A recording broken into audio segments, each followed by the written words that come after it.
जय श्री राधे दोस्तों, केपी की वाणी चैनल में आपका स्वागत है। माता रानी का आशीर्वाद पाने हेतु कमेंट में जय माता दी अवश्य लिखें। वहीं अगर आप महाकाल के भक्त हैं तो कमेंट में हर हर महादेव अवश्य लिखें। यकीन जानिए माता रानी संग महादेव की कृपा आप पर और आपके पूरे परिवार पर अवश्य बरसेंगी और आप सब परिवार स्वस्थ एवं सुखी रहेंगे। दोस्तों, आज की वीडियो में आपको गुरु के गोचर से, शुक्र के गोचर से जिन दो राशि के जातकों के नामों की शादी के और सगाई के योग फरवरी महीने में बन रहे हैं उसकी जानकारी आपको विस्तार पूर्वक दूंगा। वर्तमान समय में गुरु का गोचर मीन राशि में हो रखा है और मीन राशि के जातकों के लिए यह समय बेहद ही शुभ है, क्योंकि गुरु के मार्गी होने से इनके लिए जो शोभी कार्य जो जिनमें विघ्न बाधा आ रही थी वो समाप्त हो चुकी है और अब से लेकर 22 अप्रैल 2023 तक जो है मीन राशि के जातकों के लिए समय बेहद ही अनुकूल है। इस समय में आप कोई भी शुभ कार्य की शुरुआत कर सकते हैं। तो इस वीडियो में मैंने आपको सभी जानकारी देना है दो राशि के जातकों के जिनके विवाह के योग जो हैं वो फरवरी महीने में बन रहे हैं और 100% बन रहे हैं, यानी कि आसान शब्दों में कहे तो उनकी शादी जो है 100% हो ही जाएगी।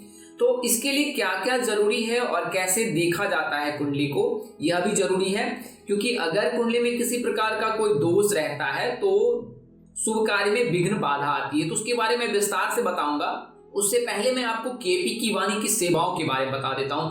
तो केपी की वाणी एक मात्र ऐसा चैनल है जिस पर केवल और केवल विवाह संबंध की और सगाई संबंध की जानकारी दी जाती है, जो पूर्णतः सत्य रहती है, क्योंकि ग्रह राशि परिवर्तन के आधार पर आपको जानकारी दी जाती है। नवमंडल में 27 नक्षत्रों का जो ग्रह गोचर होता है, इसके अलावा जितने भी ग्रह हैं वह राशियों में गोचर करते हैं। 12 राशियां हैं, 27 नक्षत्र हैं, 8 ग्रह हैं। तो 8 ग्रह में 4 शुभ हैं और 4 अशुभ हैं। जब इनका गोचर किसी राशि में होता है, किसी नक्षत्र में होता है, तो उसके पश्चात जो है व्यक्ति के जीवन पर शुभ और अशुभ का प्रभाव पड़ता है। तो इसी के आधार पर आपको केपी की वाणी पर जो है जानकारी दी जाती है और यह जानकारी पूर्व समय से दी जा रही है, तो आपको यह जानकारी पूर्णतः सत्य दी जाती है। आपको बता दें कि केपी की वाणी पर अब आप शादी से संबंधित सभी प्रकार की जानकारी हिंदी में विस्तार पूर्वक जान सकते हैं। आप मौखिक या लिखित दोनों में से किसी एक माध्यम का चयन कर सकते हैं और शादी से संबंधित सभी प्रकार की जानकारी आप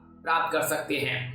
तो इसमें आपको आपकी शादी कब होगी, कहाँ होगी, कैसे होगी, किससे होगी, किस दिशा में होगी, कितनी दूरी पर होगी, किस नाम से होगी, किस राशि से करनी चाहिए, जीवन साथी का रंग, रूप, स्वरूप, स्वभाव और उनका करियर कैसा होगा, आपका करियर कैसा होगा। अगर आप लव मैरिज करना चाहते हैं तो माता पिता की सहमति मिलेगी कि नहीं मिलेगी, ससुराल में घर द्वार कैसा होगा, सास ससुर का स्वभाव कैसा होगा, पति कितना पढ़ा लिखा होगा, पत्नी कितनी पढ़ी लिखी होगी, पति सरकारी नौकरी वाला होगा, प्राइवेट नौकरी वाला होगा, विवाह अंतरजातीय होगा या फिर अपनी जाति धर्म में होगा। इसके अलावा संतान योग, भाग्य योग, सेवा, सेहत, धन योग, ससुराल में घर द्वार, परिवार, ससुराल के लोग, सभी तरह की जानकारी आप विस्तार पूर्वक प्राप्त कर सकते हैं। केपी की वाणी पर अब तक हजारों कुंडलियां बनाई गई है, 1000 से अधिक लोगों को जानकारी दी गई है, उन्हें फायदा भी मिला है। कई ऐसे जातक हैं जिन्होंने कुंडली मिलान कर अपनी शादी की है और आज वह सुखमय वैवाहिक जीवन व्यतीत कर रहे हैं। तो आप केपी की वाणी से जुड़ने के लिए आप 8521835670 पर संपर्क कर सकते हैं। 8521835670। आपको बता दें कि कुंडली बनाने के लिए या मौखिक रूप से जानकारी देने के लिए मामूली शुल्क ली जाती है, जिसे आप मेहनताना समझ सकते हैं। हमारी पूरी टीम इस पर कार्य करती है और पूरी टीम के जो परिवार का भी जो है निर्वाह इसी से निर्भर रहता है। इसके लिए हम लोग मामूली शुल्क लेते हैं। मनमाना कोई शुल्क केपी की वाणी पर नहीं लिया जाता है। तो आप केपी की वाणी से संपर्क कर सकते हैं संचार के सभी माध्यमों से। वहीं आपको बता दें कि अगर आपकी शादी तय हो रखी है या तय होने वाली है तो आप अपनी कुंडली मिलान अवश्य करा लें। इससे आपको विवाह उपरांत वैवाहिक जीवन की संपूर्ण जानकारी प्राप्त हो जाएगी कि आपका वैवाहिक जीवन कैसा रहने वाला है। आपने अक्सर आसपास के लोगों में ऐसा देखा होगा कि पति पत्नी के बीच अनबन रहती है, उनके बीच रिश्ते मधुर नहीं रहते। तो ऐसा क्यों होता है? तो आपको बता दें कि भकुर दोष, नारी दोष लगने पर इस तरह की परेशानियां आती हैं। तो अगर कुंडली मिलान कराते इस तरह के दोष लगते हैं तो उसका निवारण करा ले और उसके पश्चात परिणय सूत्र में बंधे। आइए अब वीडियो में आगे बढ़ते हैं और जानते हैं कि कैसे फरवरी महीने में इन दो राशि के जातकों के योग बन रहे हैं। तो वर्तमान समय में जो है जनवरी महीने में जो है शुक्र का गोचर कुंभ राशि में होगा और ये 22 फरवरी को होगा और ये फिर 15 मार्च तक कुंभ राशि में ही रहेंगे। इसके पश्चात कुंभ राशि से निकलकर जो है मीन राशि में प्रवेश करेंगे और कुल मिलाकर 12 मार्च तक जो है मीन राशि में रहेंगे। तो गुरु का जो है गोचर जो है मीन राशि में हो रखा है और फिर 15 फरवरी से लेकर 12 मार्च के मध्य जो है फिर पुनः जो है शुक्र का भी गोचर जो है मीन राशि में हो रखेगा और फरवरी में जो है 22 जनवरी से लेकर 15 फरवरी तक जो है शुक्र का गोचर जो है वो कुंभ राशि में हो रखेगा। इससे जो है शुक्र के कुंभ राशि में गोचर करने से फरवरी महीने में 15 फरवरी तक जो है इसके लिए योग बनेंगे। इसके अलावा 12 मार्च तक भी जो है वो मीन राशि के जातकों के लिए शुभ योग बनेगा। तो गुरु और शुक्र जो है दो शुभ ग्रह माने जाते हैं। शुक्र जो है लड़कों के विवाह के कारक माने जाते हैं, वहीं गुरु जो है लड़कियों के विवाह के कारक माने जाते हैं। अगर गुरु मजबूत रहे तो लड़कियों की शादी शीघ्र हो जाती है, वहीं अगर शुक्र मजबूत रहे तो लड़कों की शीघ्र शादी होती है। आपको मैं कुछ उपाय बता देता हूँ, इन उपायों को आप कर सकते हैं।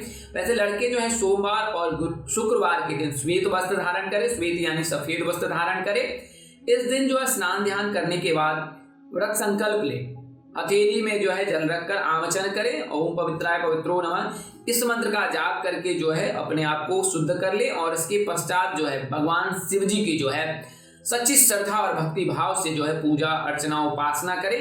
आप भगवान शिव को सफेद चीजों की भेंट करें, यानी कि सफेद फूल, सफेद मिष्टान, जल, अक्षत, दुर्वा आदि चीजों से उनकी पूजा करें। वहीं जल में काले तिल और बिल्व पत्र मिलाकर जो है शिवलिंग पर अर्घ दे सोमवार के दिन। इसके पश्चात दुग्धाभिषेक करें और अंत में फिर जल में शहद और इत्र मिलाकर शिवलिंग पर चढ़ाएं। इसके अलावा शुक्रवार के दिन भी इन चीजों को करें आप 2 दिनों में, यानी सोमवार और शुक्रवार के दिन। तो अगर आप शिव जी को प्रसन्न करते हैं तो शुक्र स्वतः मजबूत हो जाता है। वहीं अगर मन मुताबिक जीवन साथी पाने के लिए जो है आप चंद्रमा को मजबूत कर सकते हैं। चंद्रमा को मजबूत करने के लिए तो मैंने आपको बताया कि दुग्धाभिषेक कीजिए। दुग्धाभिषेक करने से चंद्रमा स्वतः मजबूत हो जाता है। इसके अलावा सोमवार के दिन और शुक्रवार के दिन श्वेत वस्त्र धारण कर जो है सफेद चीजों का दान करें, यानी कि कच्चा चावल दान कर सकते हैं, दूध का दान कर सकते हैं, सफेद रंग की मिठाइयों को जो है उनका दान कर सकते हैं, जरूरतमंदों को दे सकते हैं, ब्राह्मणों को दे सकते हैं। इससे जो है शुक्र मजबूत हो जाता है, चंद्रमा मजबूत होता है। तो शुक्र के मजबूत रहने से लड़कों की शादी शीघ्र हो जाती है। वहीं गुरु को मजबूत करने के लिए भगवान श्री विष्णु जी की शरण चरण में रहिए, उनकी पूजा उपासना कीजिए। आप गुरुवार के दिन जो है पीले वस्त्र धारण कीजिए और स्नान ध्यान करने के पश्चात शुद्ध मन से जो है आमचन करके जो है व्रत संकल्प ले और फिर जल में हल्दी मिलाकर केले के पौधे में अर्घ दे और इसके पश्चात जो है आप केले के पौधे के निकट जो है समीप पर विराजमान होकर जो है बृहस्पति देव की पूजा उपासना करें। तो यह जो है गुरु के व्रत करने से, गुरु की पूजा करने से, भगवान श्री हरि विष्णु जी की पूजा अर्चना करने से गुरु मजबूत होता है। गुरु के मजबूत रहने से कई प्रकार के फायदे होते हैं। संतान प्राप्ति के योग बनते हैं, शीघ्र विवाह के योग बनते हैं और कैरियर कारोबार में जो भी बाधा आ रही है स्वतः समाप्त हो जाती है। आपने आसपास में देखे होंगे कि महिलाएं जो विवाहित रहते हैं वो भी सुख सौभाग्य के लिए जो है गुरुवार का व्रत अवश्य करती हैं। तो गुरुवार का व्रत अवश्य करें, इससे जो है शीघ्र शादी के योग बनने लगते हैं, मनचाहा जीवन साथी मिलता है। वहीं अगर जीवन साथी के भाव में गुरु, सूर्य, मंगल उपस्थित है तो भी जीवन साथी जो है सरकारी नौकरी वाला मिलता है, अच्छे धनी संपन्न परिवार में उनके विवाह के योग बनते हैं। अगर पंचम भाव में जो है गुरु उपस्थित रहता है, दृष्टि बना देता है, तो उन्हें संतान योग के प्राप्ति के प्रबल योग बनते हैं। यानी कि अगर पुत्र प्राप्ति के लिए आप इच्छुक है तो गुरुवार का व्रत करें, इससे जो गुरु मजबूत होगा और आपको पुत्र प्राप्ति के योग बनेंगे। वहीं पंचम भाव में अगर यानी संतान भाव में गुरु की दृष्टि बन जाए, उपस्थिति रहे गुरु की, तो फिर उन्हें संतान योग अवश्य मिलता है, यानी कि पुत्र प्राप्ति के योग अवश्य रहते हैं। तो यह तो गुरु और शुक्र के फायदे थे। आइए मैं आप उनको 2 राशियों के बारे में विस्तार से बताता हूं। तो कुंभ राशि के जो जातक होते हैं उनका नाम एस और जी यानी हिंदी वर्णमाला के अनुसार से सौ और गौ से होता है। इनके राशि स्वामी शनिदेव हैं, आराध्य देव शिव जी है। मैंने अभी पूर्व में ही बताया कि आपने शिव जी की पूजा उपासना करनी है। शिव जी की पूजा उपासना करने, भक्ति करने से आपके सभी बिगड़े काम बन जाएंगे। तो इनके राशि स्वामी जो है शनिदेव है, आराध्य देव भगवान शिव जी है। शनिदेव और आराध्य देव शिव जी की पूजा अर्चना करने से आपके सभी बिगड़े काम बन जाएंगे। बात करें कि दिशा जो इनके लिए अनुकूल होता है पश्चिम, तो अगर आप पश्चिम दिशा में विवाह योग हेतु प्रस्ताव लेकर जाते हैं तो रिश्ते तय होने के प्रबल योग रहते हैं। और जब आप 22 जनवरी से लेकर 15 फरवरी तक इस दौरान अगर आप पश्चिम दिशा में रिश्ता लेकर जाते हैं तो उसमें तय होने के प्रबल योग हैं, क्योंकि शुक्र जो है आकर्षण शक्ति का जो है कारक माना जाता है। और जब शुक्र का गोचर होगा कुंभ राशि में, उस दौरान अगर आप रिश्ते लेकर जाते हैं तो शादी तय होने के 100% योग बनेंगे। तो इनके पश्चिम दिशा में होने के प्रबल योग हैं। बात करें नाम से तो PRA कन्या राशि के जातक, तुला राशि के जातक और मेष राशि के जातक इनके लिए श्रेष्ठकर होते हैं। इनके साथ इनका सामंजस्य बेहतर रहता है। बात करें राशि की तो मीन राशि, धनु राशि के जातक और मकर राशि के जातक, कुंभ राशि के जातकों के लिए सही रहता है। हालांकि मकर राशि के राशि स्वामी भी शनिदेव हैं और आदिदेव जी भी शिव जी हैं। तो शनि के रहने पर जातक जो है थोड़ा सा उग्र रहता है, हिंसक रहता है, गुस्से में तेज रहता है। किंतु अगर आप शिव जी की शरण चरण में हैं, महादेव की कृपा पर अवश्य बरसेंगी, तो इन 3 राशि के जातकों से विवाह करना श्रेष्ठकर होगा। दूरी जहां तक है तो अगर वृषभ राशि है, कन्या राशि है, कर्क राशि है तो फिर 80 से 100 किलोमीटर, सिंह राशि है, वृश्चिक राशि है तो फिर 90 से 90 किलोमीटर हो सकता है। वहीं तुला मकर राशि के रहने पर 200 किलोमीटर तक दूरी रहती है। कुंभ राशि के जातकों के जन्मदिन से 22वें वर्ष से योग बनते हैं विवाह के, और फिर अधिकतम 29 वर्ष तक विवाह की योग है अगर कुंडली में किसी प्रकार का कोई दोष नहीं है तो। और वहीं बात करें मीन राशि के जातकों की तो मीन राशि के जातकों का नाम अक्षर डी से होता है। इनके राशि स्वामी गुरु हैं। आराध्य देव जो है वो श्री हरि विष्णु जी हैं, यानी कि हरि विष्णु नारायण जी की पूजा अर्चना करने से आपके सभी काम बन जाएंगे। बात करें दिशा की तो इनके लिए दिशा जो है उत्तर होता है, अनुकूल दिशा। और उत्तर पूर्व दिशा में अगर आप रिश्ते लेकर जाते हैं तो यह बेहद शुभ होगा। वर्तमान समय में जो है मीन राशि के जातकों के लिए बेहद शुभ समय चल रहा है और अब से लेकर 22 अप्रैल 2023 तक शुभ समय है। वहीं जब शुक्र का गोचर 15 फरवरी को मीन राशि में होगा तो उसके बाद भी इनके लिए शुभ योग अवश्य बनेगा। तो मीन राशि के जातकों के लिए अब से लेकर 22 फरवरी और फिर उसके पश्चात जो है 22 अप्रैल तक जो है प्रबल योग बन रहे हैं। बात करें नाम की तो SGV यानी कि कुंभ राशि और वृषभ राशि के जातकों से इनके संबंध तय होने के प्रबल योग रहते हैं। और इनमें से किसी एक नाम के जातक से यानी SGUV नाम के जातक से, किसी भी जातक से आप परिणय सूत्र बन सकते हैं। बात करें किस राशि से करना श्रेष्ठ कर रहेगा तो आपके लिए जो है कुंभ राशि के जातक, धनु राशि के जातक श्रेष्ठ कर रहते हैं, कन्या राशि के जातक सही रहते हैं। तो कन्या राशि के जातकों से विवाह कर सकते हैं क्योंकि वे धार्मिक प्रवृत्ति के होते हैं। तो दोस्तों इस वीडियो मैंने आपको उन 2 राशियों की जानकारी दी जिनके विवाह के योग फरवरी महीने में प्रबल हैं, और उस राशि के जो है 8 नामों के जो है प्रबल योग बन रहे हैं शादी के, उसकी जानकारी मैंने आपको दी है। ज्योतिष गणना के आधार पर आपको ये जानकारी दी गई, जिसमें बदलाव संभव है। इस तरह की अन्य वीडियो देखने के लिए हमारे चैनल के डैशबोर्ड पर आप प्लेलिस्ट पर जाएं और अपनी राशि अनुसार वीडियो अवश्य देखें। इस वीडियो को मानने, जानने, अपनाने से पहले अपने नजदीक के किसी प्रकार पंडित अथवा ज्योतिष से अवश्य संपर्क कर ले। हमारा उद्देश्य केवल आपको सूचना पहुंचाना था, आप इसे सूचना हेतु ले। इसको मानने, अपनाने या उपयोग करने से पहले अपने नजदीक के किसी प्रकार पंडित अथवा कुल पंडित से अवश्य संपर्क कर ले।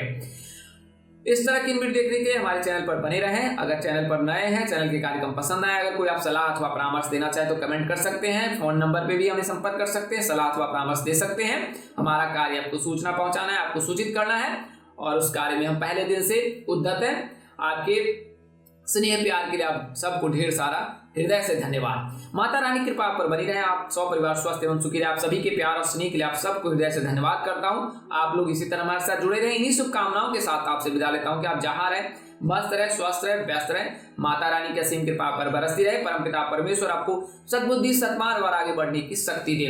नमस्कार, जय श्री राम दोस्तों, जय श्री कृष्णा, जय माता दी, जय वाहिगुरु।